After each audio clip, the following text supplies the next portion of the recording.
I wanted to welcome everyone to the Citizen 7 Indy Zoom call featuring Dr. John Lechleiter, the former CEO of Eli Lilly, and a friend to many on this call, and a person who, through his leadership civically and through his corporate leadership, has had an enormous impact on the state of Indiana and really on our country. So as many of you know, Citizen 7 endeavors to make Indianapolis flourish. Our vision is to bring men of various backgrounds together to unite around different initiatives in the city to heal and to grow the good in Indy. So we have the privilege of hearing from Dr. Lechleiter to expand our thinking and widen our vision. So we have one of Citizen 7's very own, a longtime colleague of Greg Enos's, Dr. Tim Franson, and he will be introducing Dr. Lechleiter. So Tim, take it away. Thanks very much, Don, and good day, colleagues and friends. Delighted to see you all here. And I thought I would begin with a few thoughts apart from what you've already seen in John's very impressive resume. Just a quick thought about, since we're speaking of learning from legends, what is the definition of a legend? And according to Webster Merriam, it's a person or thing that inspires, very fitting, or an important person who's known for doing something or many things very well. And that certainly is John Lechleiter. Those of us who've had the pleasure and privilege to work with and for John know him to be an exemplar in investing his efforts through time, talent, treasures, and also uniquely with transformative thinking on the many organizations he touched. I know that he shares with all of us the commitment to faith, family, and friends, and he has really gone above and beyond with decades of dedication in the areas of education, healthcare, community enrichment, and so many other things that touch the lives of those with whom he works and those who have been disadvantaged, obviously of great concern to all of us. So it's not my intent to go through that resume. He's clearly been uniquely accomplished in so many fields. And I would just like to lead in to invite John's comments with one other comment, and that is a second definition of legend. A legend is a guide that explains symbols on a map. And I can't think of anyone better suited to help us map our courses of inspiring service to others. So without further ado, our friend, colleague, and very much admired community exemplar, John Lechleiter. Well, thanks very much, Tim, and good afternoon, everyone. I was hoping that you would find some form of wordplay in your introduction, and you skillfully accomplished that, Dr. Franson. So thank you very much, and thanks to Greg Enos for inviting me in the first place. I was not aware of Citizen 7, but Greg took the time and to explain to me what you guys are all about, and it didn't take me long to accept his invitation to join you today, and I hope my remarks stimulate your thinking, or at least don't miss the mark. I've been scanning who's tuned in here, and I see a lot of familiar faces. I'd like to say hello in particular to all my former Lilly colleagues. Many years ago, my wife and I purchased a piece of property down here in Brown County where we're living now from Mel Perlman. I think many of you remember Mel, and we're lucky to have some acreage here, and a few years ago built a house, and we're sort of riding out the COVID storm a few counties south of where many of you sit right now, but happy to report that we're doing fine. Well, given that the people on this call, the individuals on this call, are all leaders in our community by definition, I thought I would spend the time I had today talking a little bit about leadership and some characteristics and qualities of leaders, in particular, courage, optimism, and generosity. Before I dive into that, though, I want to just make a few opening remarks, given the extraordinary time that we certainly find ourselves in at the moment.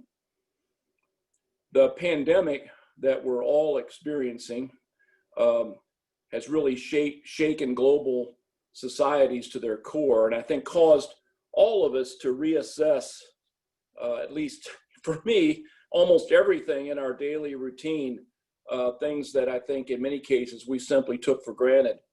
Yet I believe in maybe a sort of perverse sort of way, the pandemic has also helped to clarify what is essential to some degree and what is not. So, toilet paper, essential. Professional sports, maybe. Flying all over the country for meetings, not, right?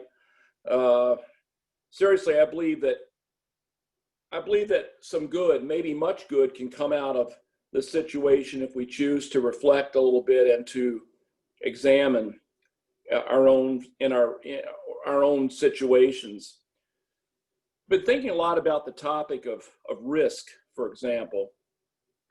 Risk, or the perception of risk, is a funny thing to begin with. Note this observation that I came across in a recent article in the Financial Times. And this is, I quote, "People tend to be more fearful of risks that are novel or that inspire dread. Thus, they fear nuclear power more than coal, gas, or oil, which kill far more people.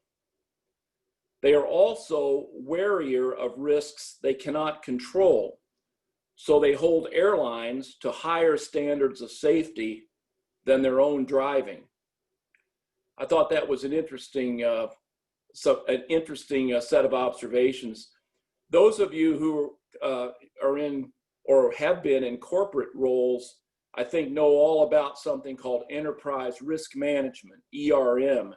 This sort of came to the fore, I'm guessing, probably 20 years ago, probably brought to us by some consultant.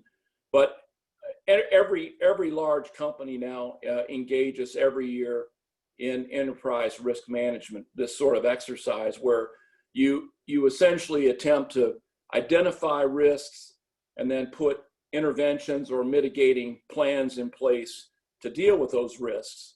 It can easily become a sort of an esoteric exercise if you're not careful. And I was thinking as I put this talk together, for whatever reason, I was never completely satisfied with what we came up with every year after we completed this exercise at Lilly. And maybe in retrospect, that was a good thing. Now, I guarantee you that if you were to take a look at all the 2x2 matrices generated on this enterprise risk management exercise by all the Fortune 500 companies just last year in 2019.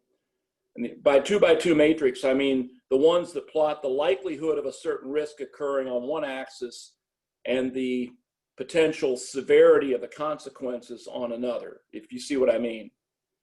I will almost guarantee you that nowhere on any of those 2x2 matrices would you have found pandemic listed, okay?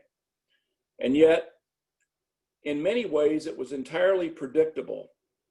There have been 6 or 7 precursor events in the last 15 to 20 years that have foreshadowed what we're experiencing now. And in fact, what happened at the beginning of this year was predicted a few years ago by no less an expert on global health than Bill Gates. And I'll come back to Bill Gates in a moment.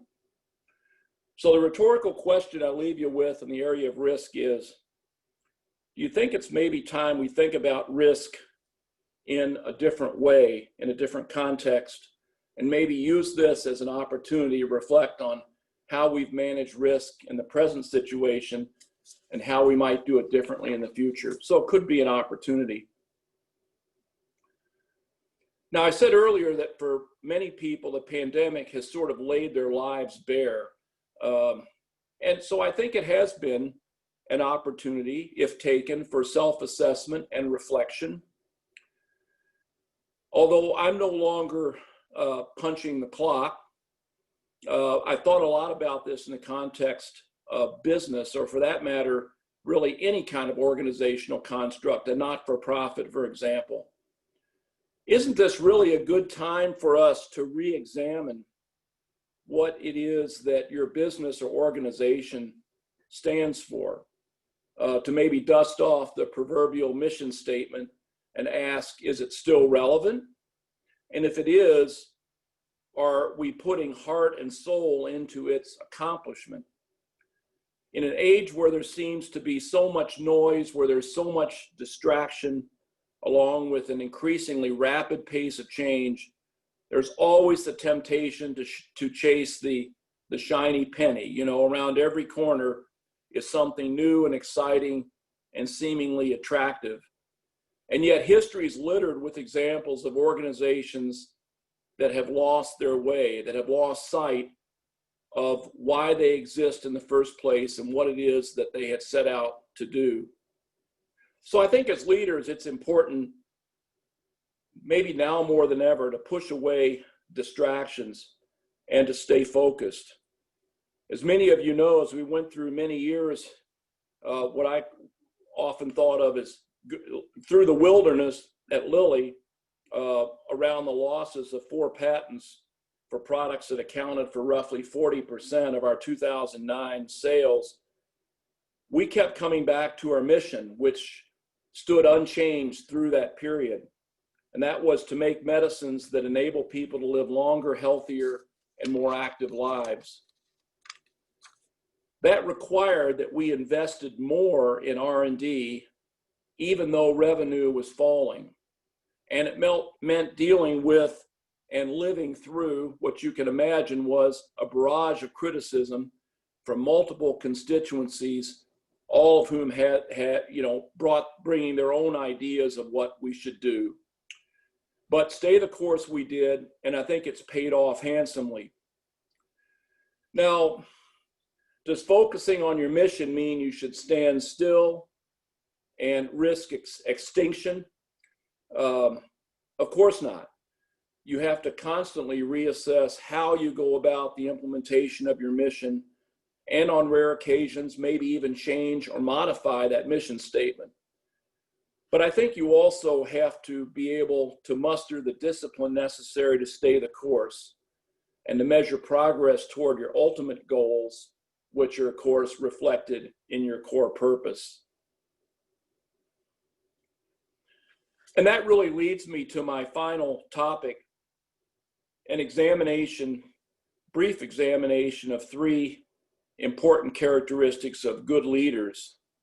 What I believe to be 3 important characteristics, amplified in their importance by the present moment in which we live. And those are courage, optimism, and generosity.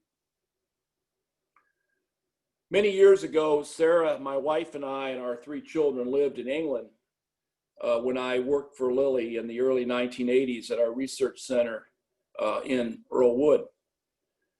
And I was watching television one night, and the BBC was interviewing this fellow who later became Sir John Harvey Jones.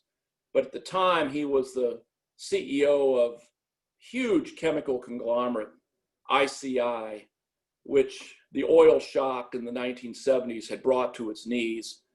And he'd been come up through the ranks to turn the company around. And turn the company around, he did.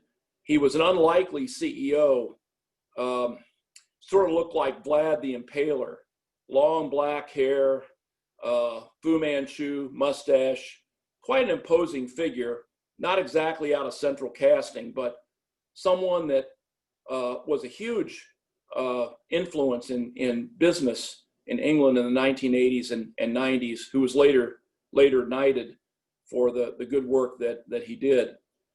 So the interviewer was interviewing this man who was already somewhat of a legend and asked this question: that caught my attention. And the question was to John Harvey Jones, what is the essence of leadership? What are the essential characteristics of great leaders? And so, boy, I almost took out my pen and my notepad. I wanted to catch this for sure, to hear what John Harvey Jones had to say about this. And he was sort of dismissive with his answer. He said, well, that's easy. He said, there's just two things: courage and physical stamina. And I paused and said to myself, wait a minute, that's the essence of leadership, is courage and physical stamina? Well, boys, it took many years and many more hard miles before I realized, hey, the guy's right, okay? On both counts, by the way, and I won't get into physical stamina, but I'll just say enough said for that. I mentioned before some of the Lilly story. It did indeed take courage for us to stay the course during this period difficulty that we faced starting about a decade ago. Were we certain of the outcome? Not for a good while, particularly after we were hit with some pipeline failures early in the period. I remember meeting with a journalist in Germany about that time, who asked a question that others here stateside had asked, which was, well, we see what you want to do, but if that fails, what's plan B? I got a kick out of the headline the next day in his newspaper in the business section where they reprinted the interview. The headline, with a picture of me below it, said, "Ich bin ein Plan A guy." Okay, I'm a Plan A guy. And while you always have to think about a Plan B, we were focused on Plan A because we were as certain as we could be that was the best path for Lilly, and I believe it was. Well, today, sadly, there's a pretty low bar for what amounts to courage. At the present time, it can take courage simply to speak your mind, to dare to stand up or go against what's popular or what's trending or what's seen as politically correct. Yet I believe we must each gather the courage to think independently and to be our own persons. A good leader seeks and assimilates inputs from the people around them, from the constituencies that they serve. But you must have the courage to stake out your position and to do what you believe is the right thing. I want to talk a little bit about optimism. We need to talk about optimism. For the 9-year period when I served as Lilly CEO, I met once or twice a year, along with a lot of other industry CEOs, with Bill Gates in the context of his leadership of the Bill and Melinda Gates Foundation. Bill understood correctly that the application of modern science is one of the biggest levers we have to improve global health. And it was during this period when I became aware of Bill's annual letter to the various stakeholders and the various groups connected to his foundation. Have you ever read one of these? They're all available online. I think if you just Google Bill Gates annual letter, you can go back as far as you want. I'll tell you, folks, I can't think of a better source for optimism in the face of headlines you read today that make you wonder, is there anything to be optimistic about? Since the early 1990s, these are all documented by Bill and others. Hundreds of millions of people on this planet, if not closer to billions, have been lifted out of extreme poverty. Polio has been virtually eradicated, and other dread communicable diseases have been much better controlled. Life expectancies have increased dramatically in many parts of the globe, and opportunities for education have become much more abundant. Would you ever know it? This is a quote from a recent Bill Gates letter. 20 years after starting our foundation, we're just as optimistic about the power of innovation to drive progress. Wow, what a statement. And kudos to Bill Gates and so many others for helping to make it happen. We've never needed optimism more than we do now. And I don't think this is about being a Pollyanna or Pollyanny-ish, if that's the word. You know, I think optimism, true optimism, is rooted in the firm conviction that ultimately we will get to a better place, that despite obstacles, we will succeed. The optimist can visualize what that looks like, and his or her demeanor reflects it. During those difficult years at Lilly, you can bet I walked the hallways with a smile on my face, at least most days, because I thought it was important. I knew it was important that others around me picked up on my demeanor and spirit and reflected that back to their own organizations. And lastly, I want to say a few words about generosity, and then we can move to, I think, some Q&A, Don. There's many stories told about Churchill, and I've stopped wondering which of those are true or not, but there's one that I like in particular. It was after the war had ended, and Churchill was in the habit of taking his holidays oftentimes on Italian luxury liners. And of course, this was the heyday of the British luxury liner industry, Cunard, etc. So some British reporter said to him, "Sir Winston, why is it when we have all of these great British luxury liners options that you insist on going on these Italian luxury liners?" And Churchill said, "Well, there's three reasons actually." He said, "The first is the food on these Italian ships is just without equal." And he said, "Secondly, the service is absolutely superb and unparalleled by any other cruise line or organization." And he said, "Finally, the Italians have none of this nonsense about women and children first." And so, you know, certainly women and children first, right? It's a form of generosity. It's generosity of the spirit, huh? But generosity, I think, as we more often think about it, entails generosity of our own time, being generous with our own time, with our own talent, and with our own financial resources. And I believe that generosity, like optimism, is contagious. When leaders are generous, others around them tend to be likewise. I mean, how many times have you said to yourself, well, if Joe or Sally is going to support this, so will I? I think a good recent example is how our community came together at the earliest stages of the COVID crisis back in March. You know, in short order, pretty much in March and April, the Central Indiana Community Economic Relief Fund, so-called CSERF, was formed, raised $23 million to help provide relief to the people most directly affected by the shutdown, made the last payout a short time ago, and I presume will go out of existence. Wow, I mean, what an effort, and what a token of, or what an indication of the generosity of people in this community.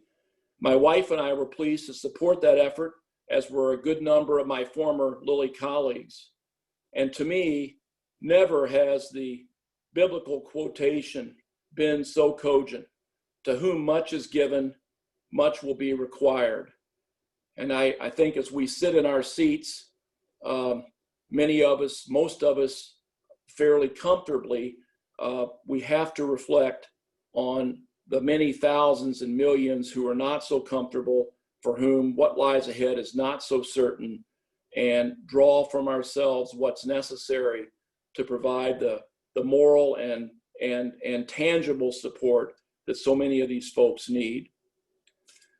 But there's that other side of generosity, the women and children first side, which I call generosity of spirit. And I think that is so sorely needed today, particularly in the partisan atmosphere in which we live and amid the social unrest we're experiencing. I believe it's entirely possible to hold to one's convictions without at the same time convicting other people who might not think the way we do. This is, after all, the nature of civil discourse, and it's been sorely lacking of late. As we each try to sort things out for ourselves, for our families, for our churches, our schools, our businesses, I recall two quotations that have helped over the years keep me centered. The first is one I learned from one of my Lilly predecessors, Randy Tobias, who once told me wisely, there are always at least two sides to every story. And boy, has that helped me over the years. And the second quote is from Harper Lee's book, To Kill a Mockingbird,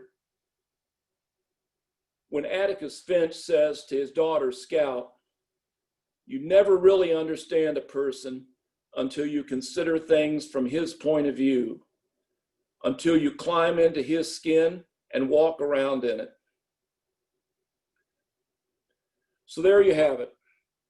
A few thoughts that I have to share with you, and I think I pretty well stayed on time amidst a strange and turbulent time that we're in, which cries out for leadership, for character, and for perseverance, as well as courage, optimism, and generosity. Thanks again for inviting me to share these comments. I hope they were of some value, and I'd be happy to take questions or engage further in conversation. So everyone, we're going, and thank you very much, John.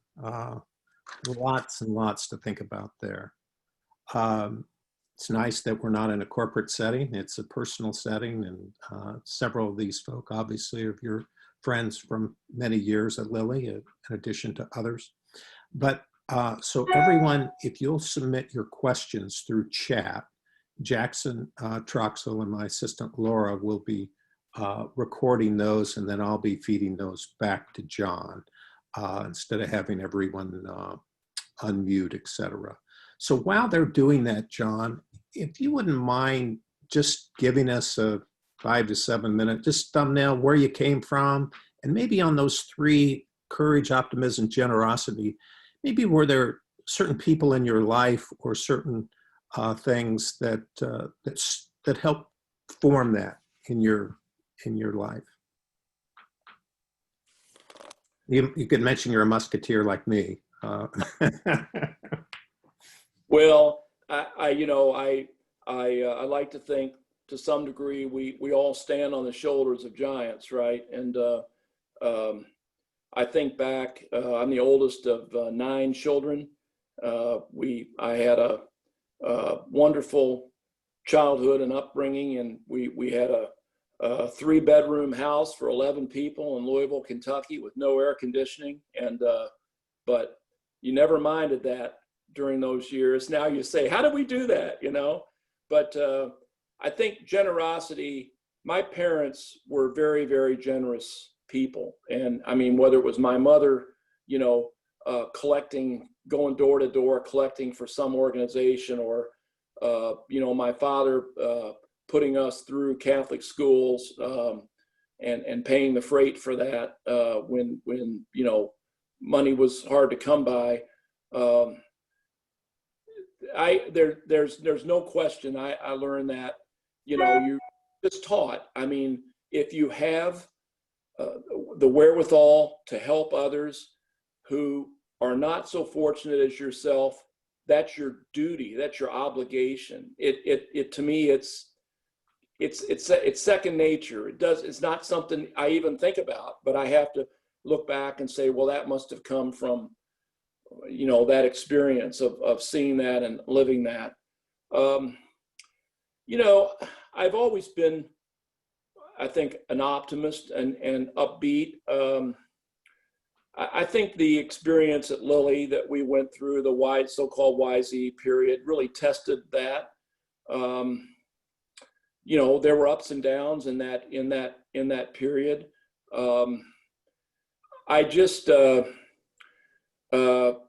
I think the thing that provided that source of optimism and energy were all the good people that I was surrounded with. I mean, I just had this, after 30 plus years, I just felt like I had a sense of what Lilly people could do. And so that gave me the optimism. I just didn't think we could be beat. If we could marshal, and get hearts and minds pointed in the same direction. And courage, I don't know. I saw we live in a condo in Indianapolis, and the fellow there puts different things in the elevator, and little sayings and stuff. And I saw at the beginning of the COVID crisis a little sign that said, fear is what fear is what you're feeling, courage is what you're doing. And I think it's true. I mean, I think that circumstances dictate sometimes what you must do, and I think in times like this, we have to muster the resolve to do the right thing and to envision a future where we will have overcome COVID, where we will have a more just society, where we will regain low employment numbers. Things will be different, but maybe they can be different in a more positive way. I'm on this committee to revitalize downtown, and we were saying the other day, let's not think about taking downtown back to where it was. Let's think about how does downtown get better for everybody? Okay, how do we deal maybe with some of the festering issues that were there long before COVID hit, and we had the riots and the property damage and all this other stuff? How do we, how can we think about it actually being better and not just getting back to the status quo? So Don, those are a few thoughts. Yeah, good. Thank you very much. So one question from the audience is, John, this comes from Mike Evans. Over the years, I and others have worked with you and have always been amazed at how you have personalized your relationships with handwritten letters and personal communications amidst a schedule that few could comprehend. Leading literally on a global scale, how have you structured your life to facilitate this life practice of generosity, and how did you establish this life practice? Oh boy. Well, thanks for that question, Mike. For any of us, there's still only 24 hours in the day. And the biggest decision you make every day is how are you going to use that time, right? It's the most precious resource we have. I have to say, when I was at Lilly, I was careful about how far down in the weeds I got on anything. I did not read every paper that crossed my desk. I did not, get into the exacting details of every, financial investment, every da-da-da-da. You have to leave yourself some time to do the things that I think sometimes people would say, well, that's just a waste of time. But, without trying to over dramatize it, I mean, we faced a true, it's overused word, existential. We faced a true existential crisis starting in 2008, 2009. I mean, there were plenty out there that had us washed up and on the rocks, the company, okay? And you know, I felt at the time it was very important to keep morale high, and to do that. I tried to make it a practice to touch people personally, to visit laboratories, to walk through manufacturing, to talk to people in the hallways, to eat lunch in the cafeteria with people I had not met. And you know, those stories reverberate. I mean, they take on a life of their own, and you know, people start to see a more human face on a company that at the time faced some serious challenges. The handwritten thing is still very effective, by the way. I mean, how many of us don't appreciate getting in the good old U.S. Postal Service delivered mail a handwritten note thanking us for something we may have forgotten about, or sending us a birthday greeting or whatever. Part of the reason, Mike, I did that is because everything else is either voicemail or email. It's all kind of impersonal. But when you take 2 minutes to write a handwritten note to somebody, it gets their attention. And it was always interesting to me to see people would take those and stick them up in their cubicles, and you know, you'd see them something, you know, you'd written somebody a note 5 years before that you'd forgotten about, but they hadn't forgotten it. They had it hanging up there. Okay, thank you. John, this question comes from Dave Neff and says, what do you see as the greatest opportunities in the city's future as you look out over the next 25 years? I think there's a lot of opportunities for the city. I think that I think we have to remain very serious about economic development in a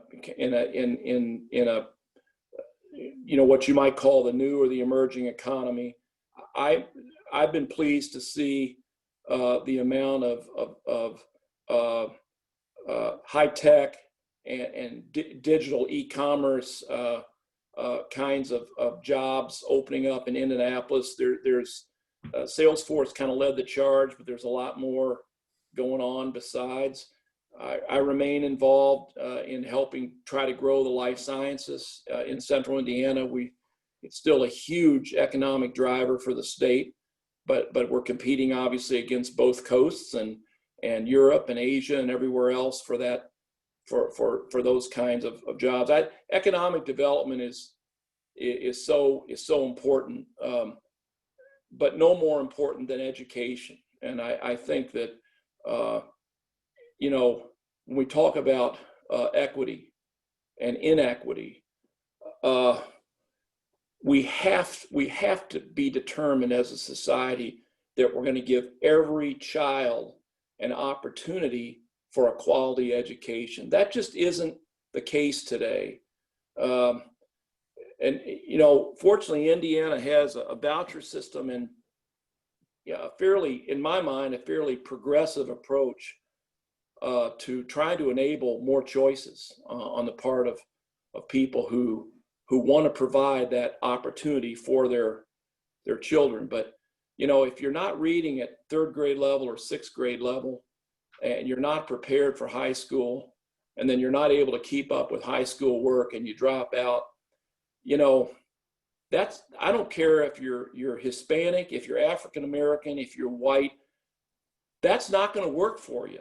I mean, we can predict, you know, what's life going to look like for you without that high school degree, and probably going forward at least some post-secondary work. So Sarah and I have talked a lot about this. And by the way, I view this not as I view it as an opportunity for Indianapolis to have a better educated citizenry. And I think a lot of our own personal philanthropy is going to continue to go to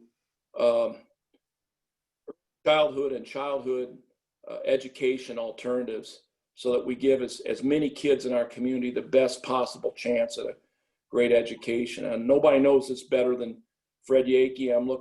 You happen to be on my screen here, Fred, and I know that this is the essence of what you guys are trying to do at Providence Crystal Ray, but there are a lot of other great efforts underway in the community as well. I think looking at things from another angle, I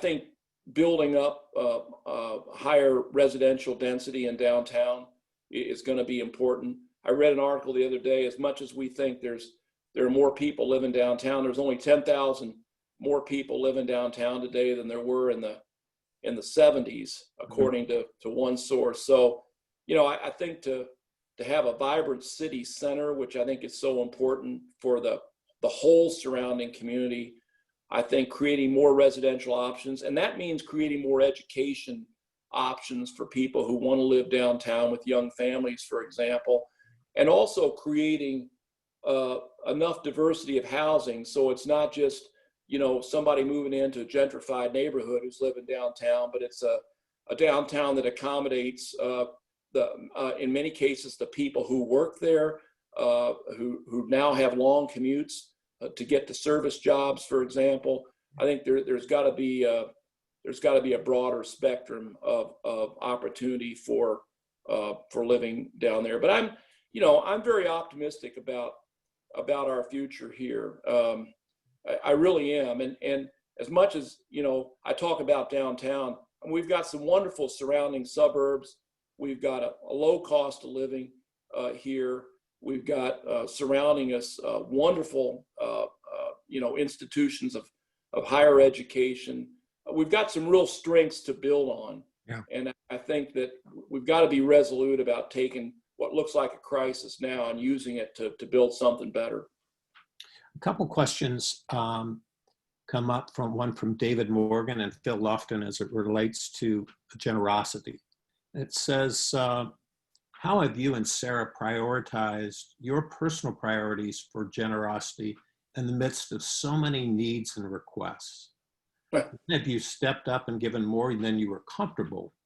And have you ever regretted it? Why or why not?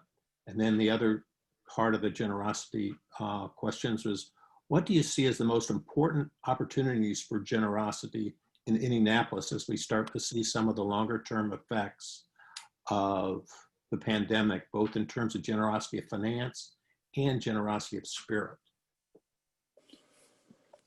Well, those are some good questions. Sarah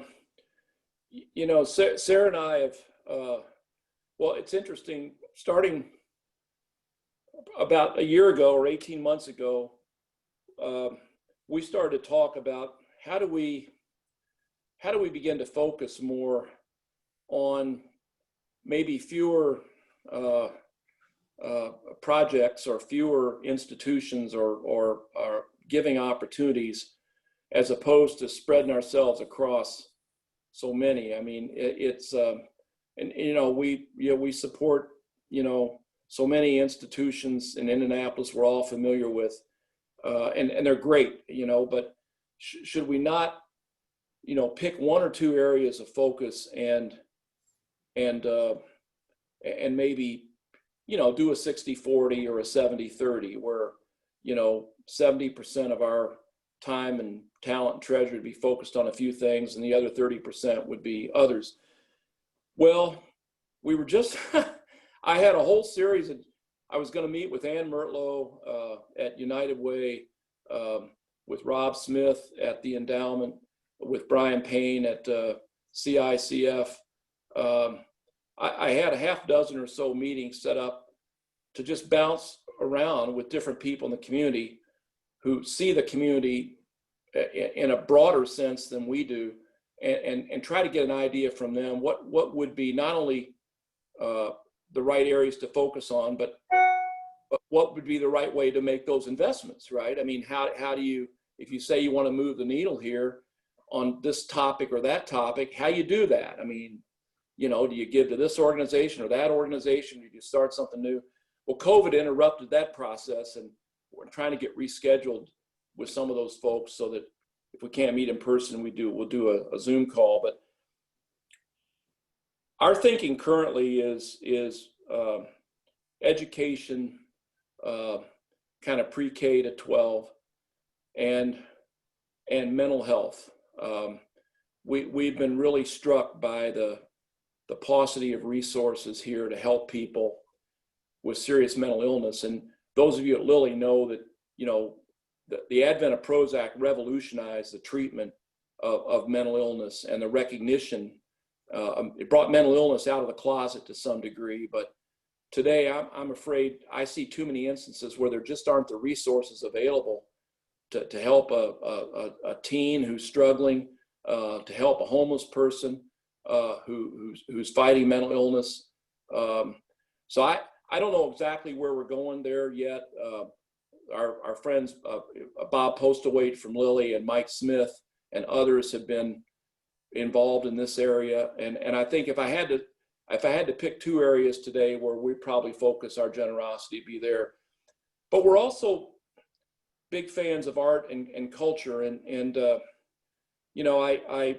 think these, particularly the performing arts, Sarah's on the board of IRT, and the performing arts are just suffering interminably here.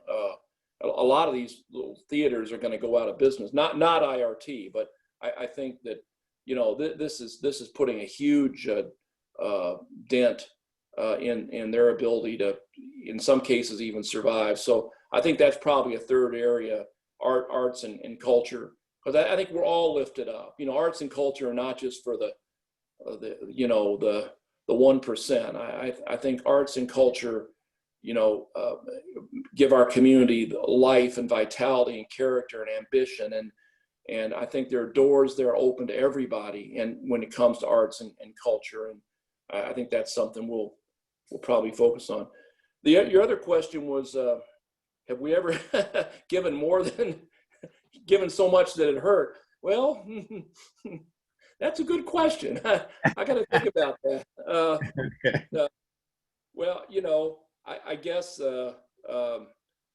we've many years ago set up a family foundation, and that's been a good thing for us because it's allowed us to bring our 3 children into the process of thinking about generosity, and hopefully someday they'll control that foundation and continue to do good work there. But no, I've never regretted a single gift we've made.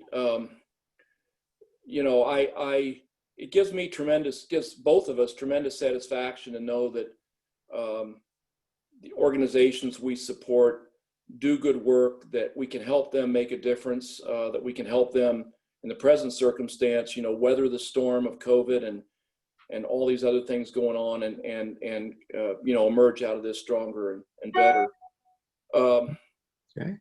In terms of opportunities for generosity, gosh, I think there are legion, and it's really hard to sit back and say that, there aren't 1,500 worthwhile organizations supporting, but I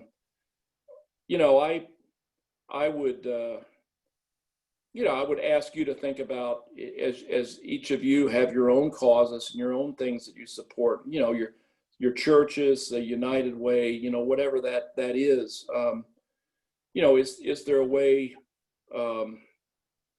to focus your efforts and your giving such that it really aligns with, what you view your purpose being, what you view, the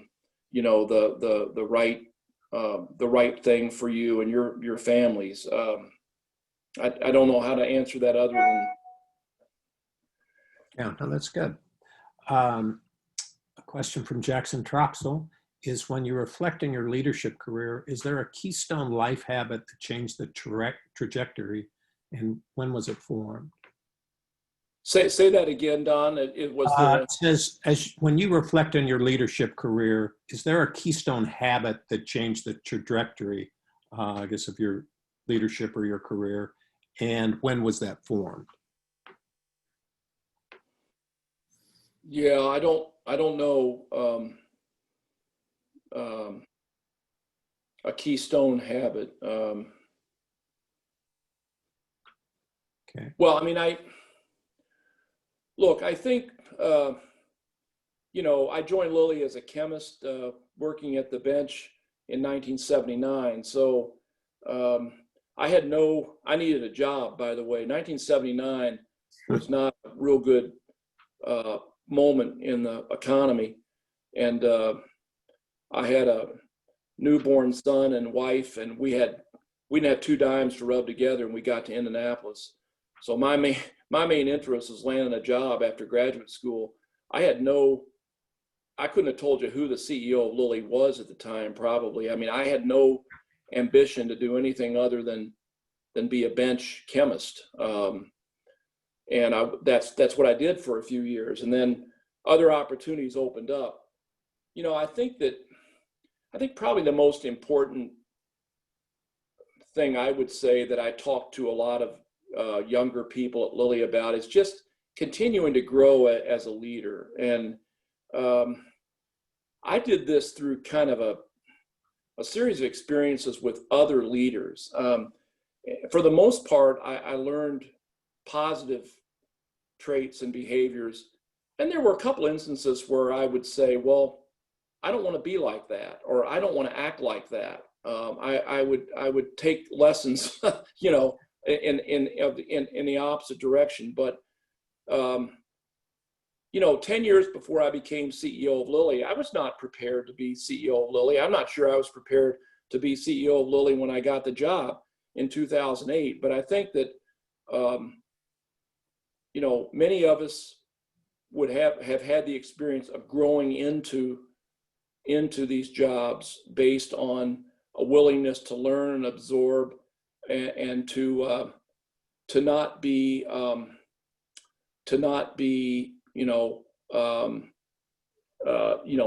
set back by failure to the extent that you were afraid to move forward and do the next thing.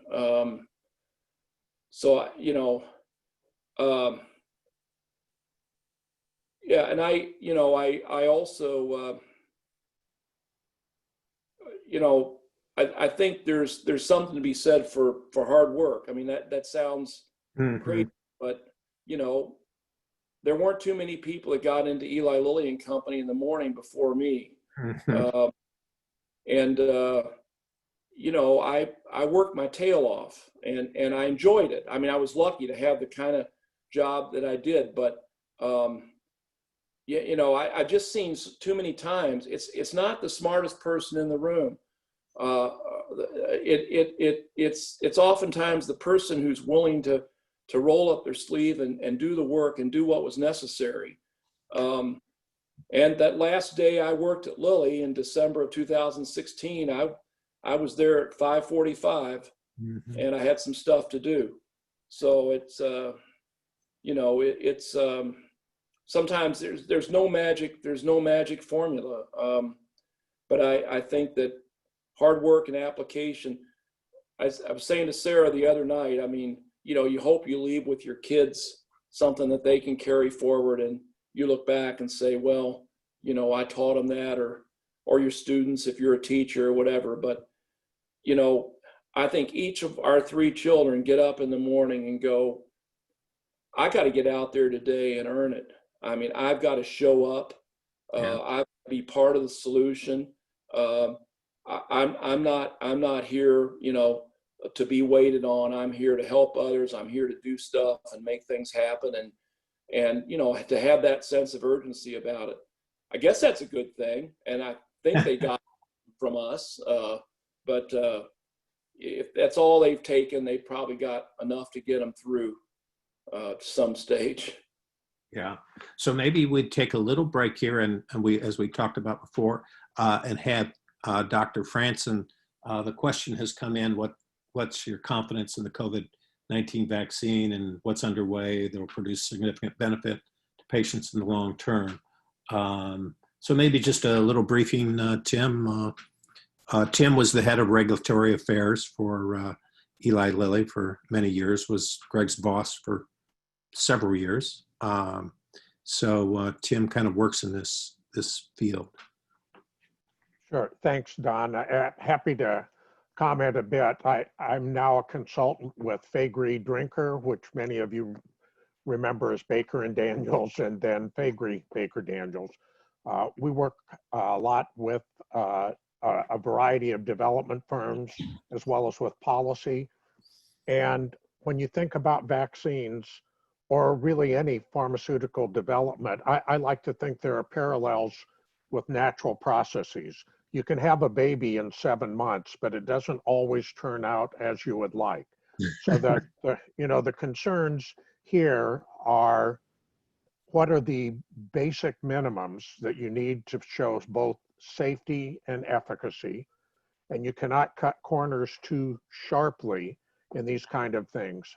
As a frame of reference, the fastest vaccine ever developed up to now took 4 years, and it was a measles follow-on vaccine. So it wasn't first time everything for a given organism. We're talking now about a new virus, and we're also talking about some of the companies using new platforms that have never been used to develop vaccine for humans. And that's the new messenger RNA platform. Several of the companies, Moderna and Pfizer and so forth, are pursuing that. Anytime you walk down a new pathway, the concern is that we don't know a lot of the unintended consequences. And so you need a period of time to observe after a vaccination, whether you got the effect you desired, but also are you looking at for any unintended effects. So I think we all need to be cautious in thinking about how long would it be after these trials that we would feel comfortable in saying, I want my grandkids to be able to have this. I think I'll stop there. There are many of you I see with faces on here who have strong interests and expertise. So I'd be interested in others. And I think that John maybe alluded to, or maybe Tim, you could address in prior to our pre-conference, just what Lilly's doing and how that fits in. Sure. I guess I would, being 12 years out now, I'm probably not the appropriate voice for that, but I certainly saw what Lilly did in terms of testing, but also now in terms of antibody production that is very exciting and is a much more reasonable, shorter term strategy than for a vaccine. John, I'd defer to you on that. Yeah, I mean, I know what I've read, and I think Lilly was the first to advanced human studies with a monoclonal antibody that would be administered presumably to people who either tested positive or experiencing symptoms, and could lessen those symptoms and hopefully have a positive impact on the disease, keeping it from getting any more serious. I'm also interested, Tim, just to see, you would know much more about this than I, but it seems like just looking at treatment protocols, we've learned a lot, apparently. The medical profession's learned a lot about treating COVID in the last 6 months, and it seems like that's reflected in the maybe the lower mortality rate. I might be reading too much into the data, but we heard a lot about ventilators and respirators, for example, back in March.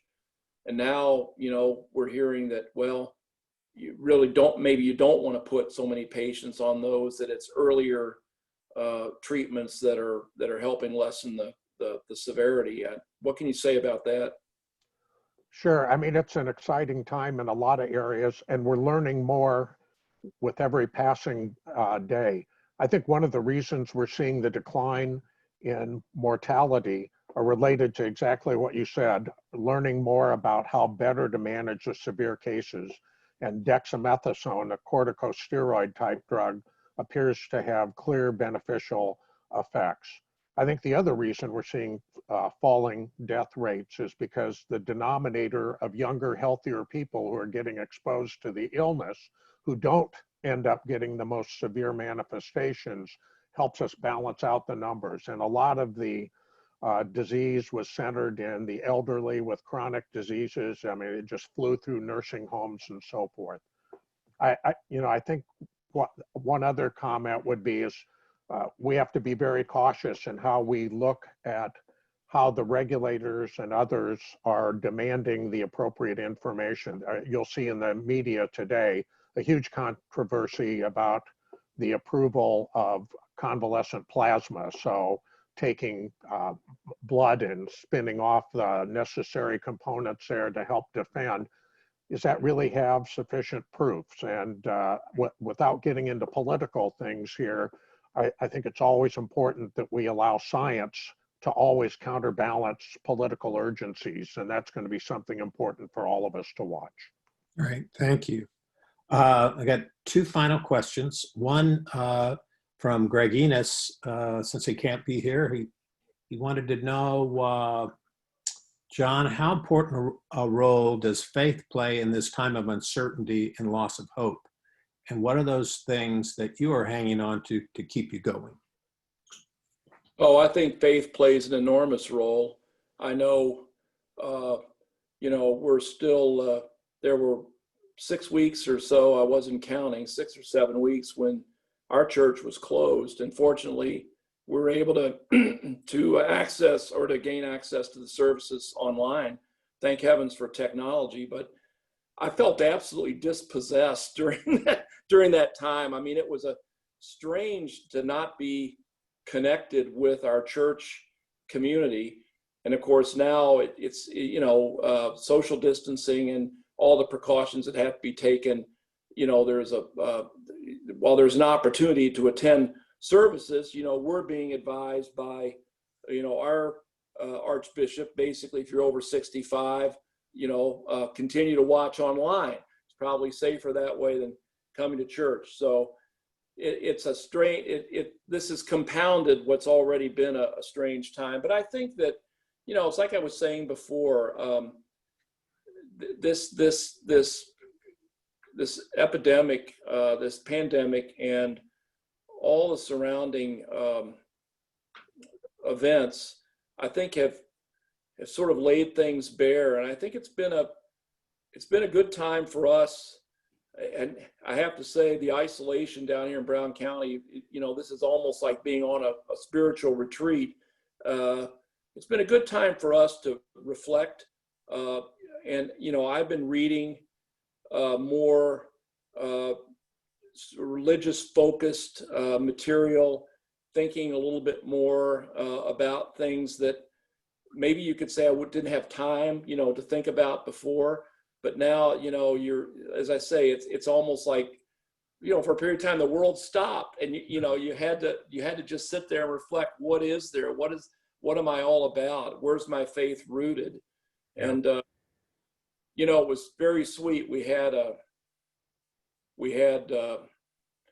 for 4 or 5 weeks, we had 6 of our grandchildren and parents staying with us down here back in the early days. And my daughter and her 3 kids continued and stayed on here into the summer.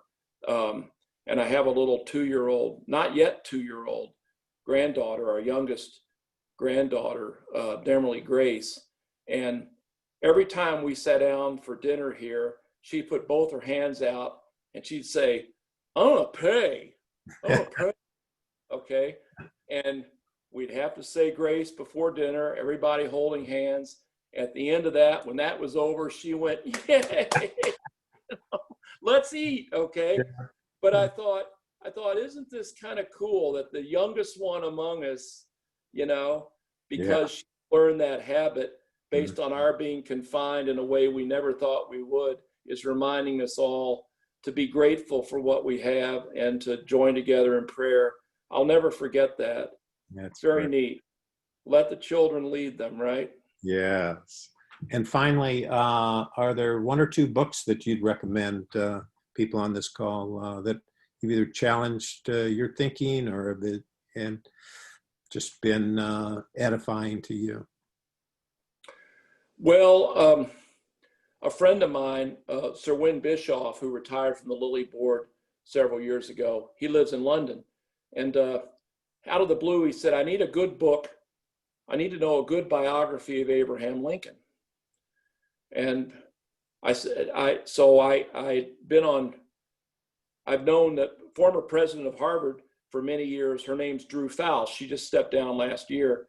Drew is a Lincoln scholar, Civil War scholar. So I sent Drew an email out of the blue and I said, what's a good biography of Lincoln? And she recommended one written, I think it's by Ron White about 10 years ago, and it's called just A. Lincoln. And I realized how little I knew about Lincoln. And, here, I grew up in Kentucky and I live in Indiana. Hell, I'm following his footsteps. But I really, that book was awesome to read. I like biographies, if you can't tell. And the other one I think is the book now out, Andrew Roberts' book on Churchill. Not just because of the biography of Churchill, but because of the whole sweep of events. I mean, Churchill was a Victorian and a Edwardian. This is a man who seemed to live forever, and it captures a big slice of history. So those are two that I've really enjoyed reading. John, thank you very much. This has been just delightful, and so grateful for you taking the time. My pleasure. Thanks for inviting me, folks. I really appreciate it. Very honor. Pete, you want to make a couple announcements there in our upcoming? Yeah. So first, John, again, I just want to echo Don's comments. Thank you very much for being with us today. Tim Franson as well. Really appreciate the intro. And I just am honored to have been able to work with you guys in the past. And it's neat to see both of you again. So, hey, I wanted to make you guys aware. I'm Pete Watson, and I actually serve with Don and Greg and Jackson as part of the C7 leadership team. And I wanted to make you aware of a couple upcoming events that just for now to mark your calendars, and you'll see more promotion coming in the weeks ahead. The first event is on September 22nd from 4:30 to 6. And we're actually going to be sponsoring a virtual tour. Some of you may remember we did a bus tour of the inner city back, particularly on the east side, back, I think it was 2 years ago. And obviously with COVID and all the restrictions around that, we can't kind of do that same event. So we're trying to kind of create that same sense of a tour of the city and some key ministries. We'll actually be seeing 3 different ministries: Heart Change Ministries, Purposeful Design, as well as Shepherd Community Center. And so those will be highlighted through a series of videos, and you'll be invited to participate in one form or another. So look for an invite, again, September 22nd from 4:30 to 6. The other event, and this is still in the formation stage, but I believe it will be on October 6th with a gentleman, Jeff Spatafora. Jeff was formerly with the Halftime Institute and now runs a ministry called The Way. And he also is author of The Joy Model. He'll be joining us for a similar session like today on October 6th. And that will probably be at that 11:45 time frame. And sorry, my landline just started ringing. Some on this call might not know what a landline is, so Pete. Okay, well, I hope you all have enjoyed this. Fred Yakey is the head of school. I don't know what your exact title is, Fred, of Providence Cristo Del Rey, which is just a few blocks from George Washington High School. An absolutely amazing story. I got to know Sister Jean a little. You probably weren't around when Sister Jean was there, but she's legendary. I would go to school there for Sister Jean. But Fred, if you could close us in a word of prayer. Absolutely. I just want to tell John, I'm sure that you hear this a lot, but just thank you for sharing in so many words of testimony, right? What God has allowed you to go through and experience just for the well-being of others. And I also want to thank Citizen 7 just for allowing this platform, and so many times when you can't come together as a body of believers and just come together and connect. It's great that God gave us a platform that kind of reminds me of the Holy Spirit, right? We can see each other, but even though we're not connected, we feel it. So I just want to end just with a word of prayer. This morning, I was reading the Word of God as I come into work, driving into school. I have a young child, a son, 8 months old, and 2 kids. And after I drop them off, I'm constantly praying so I can get ready to minister in the spirit of education. And I was letting the Bible app read to me.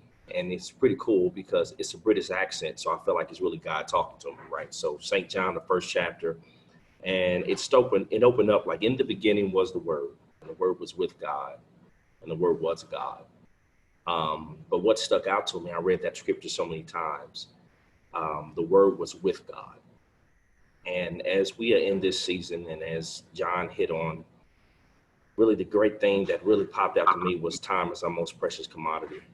I just want you guys to know that time does not matter to God because the Word is with God. And what we need right now in this spirit, or in the time frame that we're in, is not fear, but it's faith, it's peace. And it's the reality to know that at the end of the day, we are called to do one great thing, and that's to fulfill His Word. So I'm just going to pray this prayer blessing over everyone here lives. And I also want to pray for a blessing over John as he continues to do the things that God is commissioning him to do. So if you can still yourself, and as we come into the presence of God. Jesus, we thank you for allowing us to come together and to connect on one word, and that's your Word of God. We thank you for the power and the love, the transparency, but more importantly, we just thank you for the opportunity to come. During this season where the world is going a lot of places, we're constantly reminded that nothing happens without your will. And even as you spoke to the storm, before you walked on water, we ask that you to speak to our hearts and just with the word of peace, still us. Remember us individually in our professional endeavors. We are called to do things, even though our job may do something else. Our work is still what calls us and drives us.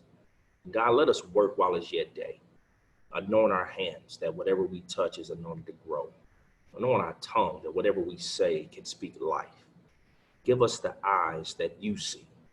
Give us the vision that you have empowered us to be. But more importantly, God, creating us a clean heart, renewing us a right spirit. God, we thank you for John being here. You have anointed him and you have given him grace to do your will. I ask a special blessing for him and his family. Although he's in Brown County, God, his reach goes beyond Indiana. God, equipped him, hold up his hands as you did with Moses as he was fighting. And more importantly, God, allow his heart to continue to be a resemblance of you. And we ask all these wonderful things in the precious name of Jesus. Amen and amen. Thank you. Thank you all. And thank you, Fred. May everyone have a great week.